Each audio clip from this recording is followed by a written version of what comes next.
सहस्रपातः सभो मेघों सर्वतः स्थित्वा ततिशतसांगुलम।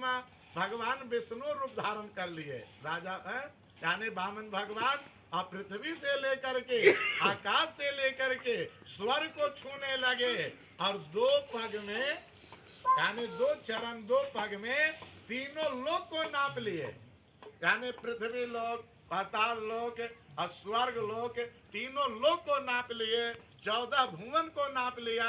अब तीसरा पग के लिए कोई जगह नहीं रहा। तो वामन बटु भगवान विष्णु ने कहा कि हे राजा बलि, यदि मुख से कह दिया दान दूंगा, अब कह करके जो दान नहीं देता है तो कुल और पितरों सहित उसे नरक में जाना पड़ता है। यानी दान कहना और न देना यानी बड़ा भारी दोष बताया गया है। यानी पितरों को भी दुखदाई हो जाता है, कष्ट हो जाता है, दान कह करके दे देना चाहिए है। अब राजन तुम दान दे दो।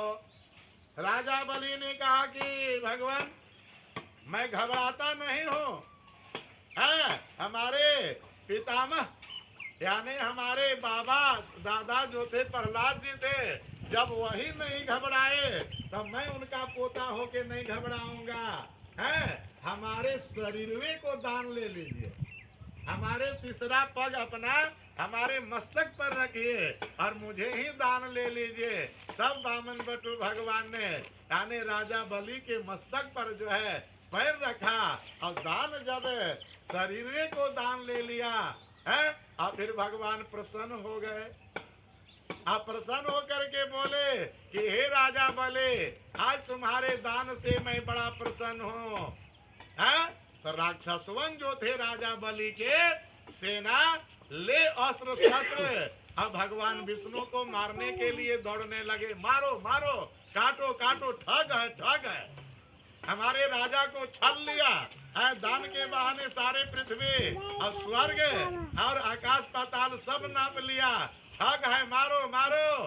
राजा बलि ने शांत किया, अरे राक्षसों शांति शांति शांति, जग के बेला पर मार कलह का विधान नहीं है।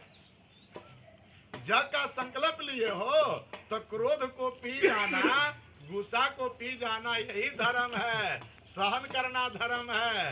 अरे इन्हीं का दिया हुआ था, हमारा तप बल था और प्रसन्न होकर के राजपाट पृथ्वी दे दिए, स्वर्ग दे दिए, और आज इनको आवश्यकता पड़ा तो हमारे डर से यानी भेष बनाकर आना पड़ा ब्राह्मण का।